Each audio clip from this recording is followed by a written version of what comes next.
Hello my dear student, welcome to बेटा our YouTube channel and application accounts by Hemal sir. बेटा already chapter number 2 हमने start कर दिया था, जो कि था कैपिटल एंड रेवेन्यू। एक्सपेंडिचर है या अपने लिए रिसिप्ट है। रिसिप्ट का मतलब होता है इनकम, ये अपने को फाइंड करना था। सेम एज बेटा आज हम इसके क्या करने वाले, सम करने। ऑलरेडी हमने देख लिया था सर, क्या देखा था सबसे पहले हमने देखा था सर कैपिटल एक्सपेंडिचर क्या होता है, कैपिटल एक्सपेंडिचर क्या होता है। दूसरा हमने देखा था सर रेवेन्यू एक्सपेंडिचर क्या होता है।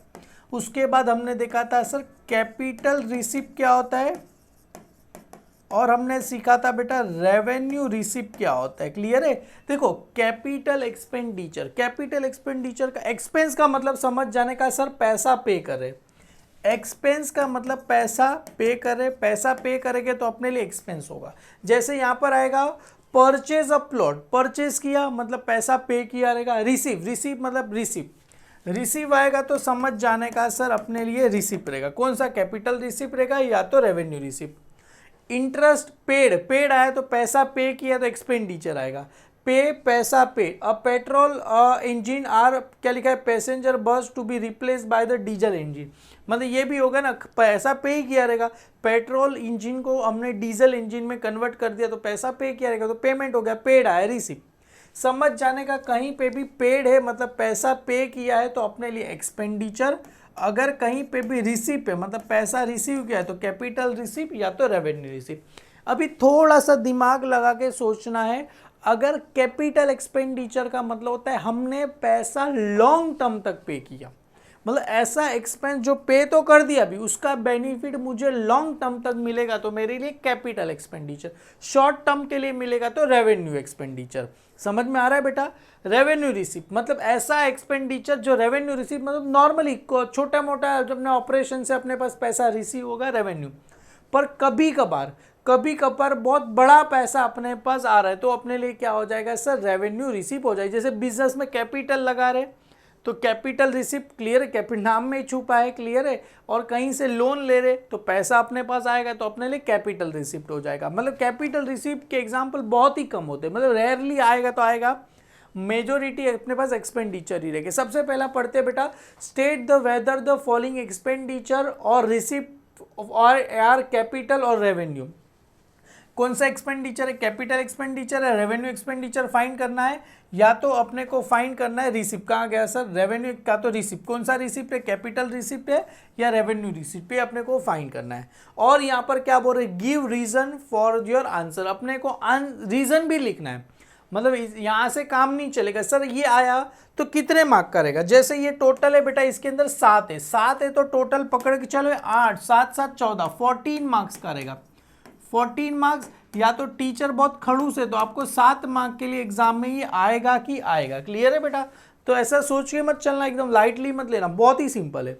देखो ध्यान से सुनना, आपको क्लियरली इजीली मेजोरिटी सभी बच्चों को पता चल ही गया रहेगा। सर क्या बोल रहे हैं सर, परचेज अ प्लॉट। देखो purchase a plot of land, तो ये सर यहाँ से ही पर पता चल गया सर, परचेज मैंने प्लॉट किया तो मेरे लिए कौन सा एक्सपेंडिचर रहेगा सर, कैपिटल है। क्योंकि कभी कभार ही हम खरीदते हैं ना, हर दिन थोड़ी सा प्लॉट लैंड खरीदने जाते नहीं, कभी कभार ही खरीदेंगे। Purchase a plot of land ₹25 lakh and paid 1000 fees for registration and allotment. जाहिर सी बात है सर, कोई भी चीज़ अगर घर खरीदोगे तो रजिस्ट्रेशन ड्यूटी पे करेगी, स्टैम्प ड्यूटी पे करनी पड़ेगी। सारा का सारा मेरे लिए कौन सा एक्सपेंडिचर है सर, कैपिटल एक्सपेंडिचर। सर आपको कैसे पता चला, अरे बेटा ये कभी कभार, सर ये 1 लाख रुपीज़ पे किया, वो भी अपने लिए कौन सा एक्सपेंडिचर है सर, कैपिटल एक्सपेंडिचर मेरे लिए है। सर अभी इसका क्या लिखना है, रीजन लिखना है। तो रीजन बहुत ही सिंपल है, कैपिटल एक्सपेंडिचर लिखना है। रीजन में क्या लिखेंगे, purchase of land is a investing activity. Sir जाहिर सी बात है, हमने परचेज किया, ये अपने लिए कौन सा है सर, इन्वेस्टिंग एक्टिविटी। हमने पैसा इन्वेस्ट किया। क्लियर है बेटा, कोई भी घर खरीदो पैसा इन्वेस्ट किया। और फीस फॉर रजिस्ट्रेशन, हमने जो रजिस्ट्रेशन का पैसा पे किया, अमाउंट पेड इज क्या लिखा है, कनेक्शन टू परचेज। इसका जाहिर से डायरेक्ट कनेक्शन किसके साथ था सर, परचेज के साथ था। For land which is increase the cost, जाहिर सी बात है हमने रजिस्ट्रेशन का पैसा पे किया तो अपना कॉस्ट बढ़ेगा। He's is also call as capital expenditure है, वो अपने लिए क्या रहेगा, कैपिटल एक्सपेंड। आपको ऐसा रीजन लिखना, आप अगर शॉर्ट में लिखोगे purchase of land is a investing activity and fees paid for a registration is also known as investing activity, is part of a land and building, ऐसा लिखोगे, is part of land and building is known as capital expenditure, आपको लिख देना है। Clear है बेटा, कुछ ही नहीं है, बहुत ही सिंपल है। आगे क्या बोल रहे हैं sir, receive 3 lakh, receive 3 lakh, 3 lakh है बेटा, 3 lakh on issue of 15% debenture. देखो रिसीव, रिसीव मतलब पैसा आ रहा है, देखो ध्यान से सुनना, रिसीव मतलब पैसा, ये कभी कभार आने वाला पैसा है। क्लियर है, हर दिन हम इशू ऑफ डिबेंचर करेंगे, अरे सर हम हर दिन डिबेंचर देते नहीं, कभी कभार हम अपने कंपनी के क्या देंगे सर, डिबेंचर देंगे। तो मेरे लिए सर कैपिटल रिसिप्ट हुआ रेवेन्यू, रेवेन्यू का मतलब होता है हर दिन, पर ये हर दिन नहीं है, कभी कभार है, साल में या तो कई सालों में एक बार हम क्या करेंगे, डिबेंचर इशू करते हैं। क्लियर है, और टाटा कंपनी हर साल इशू थोड़ी करेगी, रिलायंस हर साल, कभी कभार 5, 10, 15 साल में एक बार हम क्या करेंगे, इशू करेंगे डिबेंचर। तो कौन सा रिसिप्ट रहेगा मेरे लिए, कैपिटल रिसिप्ट रहेगा। क्लियर है, कि ये मेरे लिए कौन सा रिसिप्ट हो गया, capital receipt. Issue of debenture इसे क्या लिखा है, फाइनेंसिंग एक्टिविटी, जाहिर सी बात है ये मेरे लिए कौन सा एक्टिविटी है, फाइनेंसिंग एक्टिविटी, विच क्या लिखा है, creates a capital liability to be paid in future. जाहिर सी बात है हमने पैसा तो ले लिया डिबेंचर का, ये पैसा तो ले लिया, पर ये बदले में हमने क्या किया, 15% डिबेंचर, मतलब 15% के हिसाब से अपने को क्या देना है, इंटरेस्ट पे करेंगे, पर ये 3 लाख तो पे करना बाकी, हमें फ्यूचर में इसको पैसा क्या करना पड़ेगा सर, रिफंड करना पड़ेगा। Is liability to be paid in future, अपने को पैसा इसको फ्यूचर में पे करना पड़ेगा। क्लियर है बेटा, capital receipt, issue of debenture is a financing activity which creates a capital liability to be paid in future. आगे बढ़ते हैं बेटा, interest of ₹8,000 paid on bank overdraft, interest ₹8,000 paid on bank over. बेटा interest का पैसा pay किया, अपने लिए कौन सा रहेगा सर, रेवेन्यू एक्सपेंडिचर। क्यों सर रेवेन्यू एक्सपेंडिचर, अरे बेटा ये हर महीने हम बिजनेस करें, बिजनेस में से छोटा मोटा ओवरड्राफ्ट वगैरह होता रहता है हर महीने, कभी कभार तो हर 10-15 दिन में ओवरड्राफ्ट होगा, पैसा आएगा पे करेंगे, वापिस से पैसा नहीं रहेगा, बैंक से ओवरड्राफ्ट करेंगे पे करेंगे, तो अपने लिए कौन सा रहेगा सर, ये रेवेन्यू एक्सपेंडिचर रहेगा। तो ये अपने लिए कौन सा एक्सपेंड हो गया sir, revenue expenditure. The expenditure is incurred for a normal running of the business, बस खत्म हो गया, क्योंकि हम बिजनेस रन कर रहे हैं, ऐसा बैंक ओवरड्राफ्ट हो गया, सैलरी पे हो गया, ये सब तो चलता रहेगा। तो ये सारा का सारा मेरे लिए कौन सा रहेगा सर, कैपिटल रेवेन्यू एक्सपेंडिचर। तो the expenditure incurred for a normal running of the business. Clear, ये मेरे लिए कौन सा एक्सपेंड होगा, revenue expenditure. Paid 6,000 as a excise duty on a goods manufacture, sir कौन सा एक्सपेंडिचर रहेगा सर, रेवेन्यू एक्सपेंडिचर। क्यों, एक्साइज ड्यूटी का पैसा, एक सामान खरीदेंगे, ऐसा छोटा मोटा सामान तो चलते रहेगा, तो मेरे लिए कौन सा एक्सपेंडिचर रहेगा सर, रेवेन्यू एक्सपेंडिचर। आप चाहो तो इधर सेम लिख सकते हो, the payment, the expenditure on क्या लिखा है, payment of the excise duty are normal running of the business, ऐसा लिखोगे चल जाएगा, देखो वही लिखा रहेगा। Payment of excise duty on manufacturing of goods is cost incurred during a normal course of the business is order to on income. आप ऐसा मत लिखो, डायरेक्ट ऐसा लिखो, द पेमेंट ऑफ, डायरेक्ट ऐसा लिखो, payment of the excise duty incurred on normal running of the business लिखो, क्योंकि हर दिन नॉर्मल बिजनेस में चलते रहेगा। ये एडवांस थोड़ा लिखा है, payment of excise duty on manufacturing of goods cost incurred during a normal cost of the business in order to earn income. Clear, हम जाहिर सी बात है एक्साइज ड्यूटी क्यों पे करेंगे, अपने कॉस्ट के लिए, बिजनेस बनाने के लिए, कोई प्रोडक्ट ला रहे, क्लियर है, गुड्स ला रहे हैं, उस गुड्स का कॉस्ट बढ़ेगा और अल्टीमेटली अपने लिए क्या होगा, ये अल्टीमेटली हम जनरेट उसे क्या करेंगे सर, इनकम ऑन करेंगे। क्लियर है बेटा, पर ये मेरे लिए कौन सा एक्सपेंडिचर रहेगा, रेवेन्यू एक्सपेंडिचर रहेगा। क्लियर है, अब जाहिर सी बात है सभी को पता चल गया रहेगा।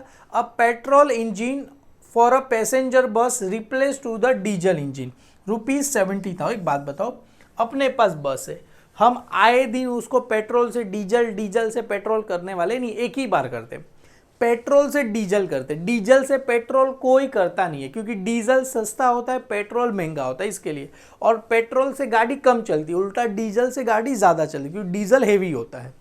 अब petrol engine of passenger bus replace to the diesel engine, ये कभी कभार करेंगे। खर्चा कितना आया सर, 70,000 मेरे लिए क्या रहेगा, एक्सपेंस रहेगा, तो मेरे लिए कौन सा एक्सपेंस रहेगा सर, ये मेरे लिए कैपिटल एक्सपेंडिचर रहेगा। तो एंट्री नंबर 5 क्या लिखेगा, capital expenditure and expenditure on replace of petrol engine with a diesel engine to incur the improve of efficiency of the existing asset. जाहिर सी बात है, हमने अपना बिजनेस की एग्जिस्टेंसी क्या कर दी, इंप्रूव कर दी। It's increase the cost of the asset, इसके लिए अपना कॉस्ट भी क्या होगा, बढ़ेगा। तो ये अपने लिए क्या रहेगा सर, कैपिटल एक्सपेंडिचर रहेगा। ये करने से अपना बिजनेस की एफिशिएंसी बढ़ी, उसके साथ साथ इसका कॉस्ट भी क्या हो गया, बढ़ गया। क्लियर है, डन। 6 वाला क्या बोल रहे हैं बेटा, paid 1 lakh as a fees for renewal for license of for factory. देखो अभी यहाँ पर दो होता है, अगर ये लाइफ टाइम लाइसेंस होता, अगर एक बार हमने पैसा पे कर दिया, अगर ये लाइफ टाइम होता, बेटा ध्यान से सुनो, इसमें दो पॉसिबिलिटी बनता है। Paid 1 lakh as a fees for a renewal license for a factory. अभी जाहिर सी बात है, हम रिन्यूअल कर रहे, रिन्यूअल करेंगे तो यहाँ पर रिन्यूअल का मतलब होता है एवरी ईयर अपने को क्या करना पड़ेगा सर, एवरी ईयर, हर साल अपने को पे करना पड़ेगा। तो एवरी ईयर मतलब रिन्यूअल है, मतलब हम क्या करेंगे, ये एवरी ईयर पे करेंगे। अगर एवरी ईयर पे करेंगे तो अपने लिए कौन सा एक्सपेंडिचर रहेगा सर, रेवेन्यू एक्सपेंडिचर रहेगा। पर अगर ये लाइफ टाइम होता, लाइफ टाइम अगर एक ही बार पैसा पे करो, लाइफ टाइम रहेगा, तो मेरे लिए कौन सा एक्सपेंडिचर होता सर, कैपिटल एक्सपेंडिचर होता। तो आपको याद रखना है, अगर लाइफ टाइम आया, वन टाइम अगर होता तो अपने लिए कैपिटल एक्सपेंडिचर, पर यहाँ पर बोल रहे हैं बेटा fees for a renewal for licence for a factory.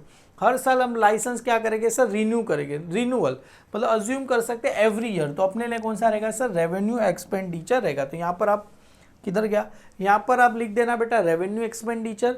The expenditure is recurring expenditure incurred for a normal running of the business. Clear है बेटा, ये हर दिन नॉर्मल रनिंग से बिजनेस अपने लिए हो रहा है। चलो आगे बढ़ते हैं बेटा। Receive 2000 as a dividend on share. बेटा डिविडेंड का पैसा रिसीव हो रहा है, तो अपने लिए कौन सा रहेगा सर, रेवेन्यू रिसीव। क्यों, अरे डिविडेंड आए दिन मिलता रहेगा पैसा, क्लियर है, तो अपने लिए कौन सा रिसीव रहेगा sir, revenue receive. It is a receive for a ordinary course of the business on a amount invested and regular in nature. हर दिन क्या होगा, मिलता रहेगा, ये क्या होगा, रेगुलर इन नेचर, ये हर दिन बिजनेस के में मिलता रहेगा। It receive ordinary course of business is amount invest and regular in nature. Clear है, ये हर दिन मिलता रहेगा पैसा, क्योंकि डिविडेंड का पैसा मिलता रहेगा। चलो बेटा आगे क्वेश्चन नंबर 2 हम देखते हैं, क्या बोल रहे हैं बेटा, सेम है, capital expenditure, revenue expenditure, capital receive, revenue receive, और उसका क्या लिखना है, हमें रीजन भी लिखना है। अभी ध्यान से देखो सर, मोस्ट इंपॉर्टेंट है, क्या बोल रहे हैं सर, सेकेंड वाला, सोल्ड गवर्नमेंट। बेटा ध्यान से देखना, sold government security held in investment ₹10 lakh. बेटा हमने गवर्नमेंट सिक्योरिटी अपने पास थी, हमने बेच दिया, मतलब हम हर दिन बेचेंगे नहीं, इससे अपने को क्या मिला सर, 10 लाख रुपए मिले। तो 10 लाख रुपए मेरे लिए क्या रहेगा सर, मेरे लिए कैपिटल रिसिप्ट, मेरे लिए क्या रहेगा सर, कैपिटल रिसिप्ट रहेगा। क्यों, अरे गवर्नमेंट सिक्योरिटी हम हर दिन थोड़ी बेचेंगे, कभी कभार बेचेंगे, तो मेरे लिए capital receipt. And earn profit ₹20,000। बेटा प्रॉफिट अर्न किया तो मेरे लिए कौन सा रहेगा सर, रेवेन्यू रिसिप्ट। क्यों, प्रॉफिट कहाँ आता है sir, profit and loss account में आता है। ये प्रॉफिट तो आए दिन हम कमाते रहेंगे, क्लियर है, प्रॉफिट तो हम कमाते रहेंगे, किसी को शेयर बेच के आए दिन हम कमाते रहते, क्लियर है। तो गवर्नमेंट सिक्योरिटी बेचा तो कैपिटल रिसिप्ट, और उसके अंदर जो हमने को प्रॉफिट हुआ कहाँ चला जाएगा सर, रेवेन्यू रिसिप्ट में चला जाएगा। तो यहाँ पर देखो, capital amount receive on sale of investment 10 lakh is a क्या लिखा है, treated as a capital receipt. It is a sales of asset, क्योंकि हमने असेट्स बेचा, तो अपने पास वो असेट्स ही था ना बेटा। Revenue receive profit on investment ₹20,000 में be credited to profit and loss account, तो उसे कौन सा बोला जाएगा सर, रेवेन्यू। क्योंकि प्रॉफिट अर्न करेंगे तो कहाँ जाएगा, प्रॉफिट एंड लॉस अकाउंट की कहाँ जाएगा, क्रेडिट साइड, तो उसको कौन सा बोला जाएगा सर, रेवेन्यू रिसीव बोला जाएगा। चलो आगे बढ़ते बेटा, समझ में आ गया बेटा, इसमें 2 है, एक के अंदर ही 2 आ गया, मतलब पकड़ चलो 7 मार्क का सम नहीं है, टोटल ये 8 पर, चलो 15 मार्क के लिए सम आया रहेगा एग्जाम में, 15 मार्क के लिए, 15 मार्क्स के लिए, वरना ये 8 मार्क के लिए एग्जाम में सम रहेगा आपको। Paid 1,20,000 as a custom duty on machinery purchase for a Germany. बेटा देखो मशीनरी खरीदा, मशीनरी के ऊपर है, गुड्स के ऊपर रहता बेटा, अगर ये गुड्स के ऊपर रहता, गुड्स है और ये क्या है, असेट्स है, मशीनरी मेरे लिए क्या है, असेट्स है ना, मशीनरी मेरे लिए क्या है, असेट्स है। अगर ये गुड्स के लिए हम पे करते तो अपने लिए होता है सर रेवेन्यू एक्सपेंडिचर। पर ये अगर बेटा किसके लिए, असेट से, असेट से तो मेरे लिए कौन सा एक्सपेंडिचर रहेगा सर, कैपिटल एक्सपेंडिचर रहेगा। इससे क्या होगा, अपने मशीनरी की एफिशिएंसी बढ़ेगी, अल्टीमेटली कॉस्ट भी बढ़ेगा। तो कैपिटल एक्सपेंडिचर जैसे मैंने बताया, custom duty on purchase of machinery is direct cost of the acquiring of asset which is, क्या लिखा है, capitalise as per accounting standard 10। Clear है, ये अपने लिए कौन सा रहेगा सर, कैपिटल एक्सपेंडिचर रहेगा। क्लियर है, तो ये आपको बेटा लिखना है direct cost for the machinery, it is क्या लिखना है, कैपिटल एक्सपेंडिचर लिख देना। क्लियर, इतना बड़ा लिखना है कि जो आप एक लाइन में लिखो तो भी चलेगा। रीजन, पे 20,000 टुवर्ड्स फैक्ट्री रेंट, अरे पे किया तो अपने लिए कौन सा रहेगा सर, अपने लिए रेवेन्यू एक्सपेंडिचर। क्यों, क्योंकि हर दिन खरीदते रहिए बेटा। Factory rent is expenditure incurred for ordinary course of the business, हर दिन हम आए दिन होता रहेगा। क्लियर है बेटा, आगे बढ़ते, paid subscription charges 6,000 for a trade journal, बेटा पे किया अपने लिए, जाहिर सी बात है कौन सा एक्सपेंडिचर रहेगा सर, रेवेन्यू एक्सपेंडिचर। तो यहाँ पर रेवेन्यू एक्सपेंडिचर बेटा एनुअल सेम है बेटा, annual subscription for a trade journal is a recurring expenditure spend in normal course of the business, हर दिन ऐसा चलता रहेगा। क्लियर है बेटा, आगे बढ़ते हैं बेटा, समझ में आ गया बेटा, दोनों अपने लिए नॉर्मली रेवेन्यू एक्सपेंडिचर है। पेड 10 लाख, बेटा देखो paid ₹1 lakh for obtaining business license. अभी देखो हमने बिजनेस लाइसेंस लिया, रिन्यू नहीं किया, ऊपर वाले में क्या था, रिन्यू था। अभी यहाँ पर क्या हो रहा है, हमने डायरेक्ट बेटा 1 लाख रुपए का बिजनेस लाइसेंस लिया, तो अपने लिए कौन सा एक्सपेंडिचर रहेगा सर, कैपिटल एक्सपेंड। सर वहां पर रेवेन्यू क्यों था, क्योंकि रिन्यू कर रहे थे। तो यहाँ पर बेटा 5 वाला क्या रहेगा अपने लिए, capital expenditure, license of obtaining start of business activity it's to be give to rise to be, क्या लिखा है, intangible asset which long term source of income. Clear है, लाइसेंस लिया तो ये अपने लिए इंटेंजिबल असेट से अपने लिए क्या है, long term source of income है। क्लियर है बेटा, स्टार्ट ऑफ इट इज क्या लिखा है, give to the rise in intangible, क्योंकि लाइसेंस इंटेंजिबल असेट्स होता है, दिखता नहीं है, जस्ट खाली कागज पे लिख के दे देते हैं। लॉस रुपीज, लॉस आया समझ जाने का सर, अपने लिए एक्सपेंडिचर है, वो भी अपने लिए revenue expenditure. Loss rupees 10,000 was incurred goods destroy by fire, तो अपने लिए जैसे मैंने यहाँ पर बताया सर, ये अपने लिए क्या रहेगा सर, रेवेन्यू लॉस एक्सपेंडिचर लिखो तो भी चलेगा, यहाँ पर रेवेन्यू लॉस लिखा है। क्लियर है, तो यहाँ पर रेवेन्यू लॉस आएगा, इट इज क्या लिखा है, debited to profit and loss account, it is cause of the business, loss of good suffer is a normal, ये तो नॉर्मली चलता रहेगा। क्लियर है, तो ये कहाँ चला जाएगा सर, अपने लिए रेवेन्यू लॉस में चला जाएगा, लॉस या तो expenditure, debit all expenses and losses, आपको पता होगा। Cost of ₹30,000 was incurred for क्या लिखा है, replacement of defective part of machinery. देखो मशीनरी खरीदा तो उस पर कुछ पार्ट्स वगैरह डिफेक्ट होते रहेंगे, हर दिन चलता रहेगा। मशीन देखो हाथी पाला है तो खर्चा उठा नहीं पड़ेगा। क्लियर, तो ऐसा मशीनरी रखा है तो नॉर्मली छोटा मोटा कुछ डिफेक्टिव पार्ट्स हो गया, कुछ ना कुछ चलते रहेगा। क्लियर, तो ये अपने लिए कौन सा रहेगा सर, रेवेन्यू एक्सपेंडिचर रहेगा। क्लियर है, तो revenue expenditure, it replacement of part of machinery is cost incurred on a maintaining of working condition. Clear है, उसका क्या करेंगे हम, वर्किंग कंडीशन क्या करेंगे, increase the maintenance of working condition. Clear है, उसका वर्किंग कंडीशन क्या होगा sir, incurred to maintain it working condition. Clear है, उसका क्या होगा, मेंटेन कंडीशन उसको इंप्रूव करेंगे, इसके लिए होगा। क्लियर, आपको बस इतना लिखना है, replacement of part of machinery is cost of incurred for maintain of working condition. Clear है, ये बस इतना अपने लिए क्या रहेगा सर, हो गया। आज के लेक्चर में हमने दोनों किए, एक्सपेक्ट करेंगे बेटा दोनों से आप इसका क्वेश्चन आंसर अपने एप्लीकेशन पे मिल जाएगा, डायरेक्ट पीडीएफ। आगे 3 और 4 नेक्स्ट और 2 हम क्या करेंगे, नेक्स्ट पार्ट में क्या करेंगे, माय डियर्स सॉल्व करते हैं। एक्सपेक्ट करेंगे बेटा यहाँ तक आपको समझ में आ गया रहेगा। वीडियो पसंद आए तो लाइक करो, अपने सारे फ्रेंड में फॉरवर्ड कर दो। Thank you so much my dear student.